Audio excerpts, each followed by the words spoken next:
សួស្តីពុកម៉ែបងប្អូនទាំងអស់គ្នាថ្ងៃនេះខ្ញុំបាទមានបន្ទប់សម្រាប់ជួលនៅក្នុងផ្ទះនេះជាផ្ទះ single house នៅ City of Alhambra ចម្ងាយ30នាទីពី Long Beach 10នាទី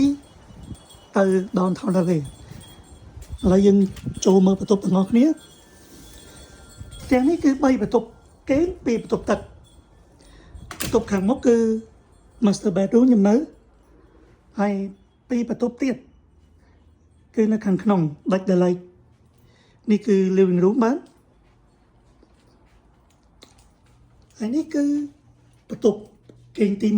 1ដែលមានម៉ាស៊ីនត្រជាក់មានតង្ហាមានភ្លើងមាន walk-in closet នេះបន្ទប់ទី2ដូចគ្នា walk-in closet ម៉ាស៊ីនត្រជាក់កង្ហាភ្លើងប្អួតហើយនេះបន្ទប់ទឹកដាច់ដោយឡែកពីបន្ទប់របស់ខ្ញុំអរគុណច្រើនមានសំណួរអីចង់ចាប់អារម្មណ៍អីអាចទាក់ទងបានបាយបាយ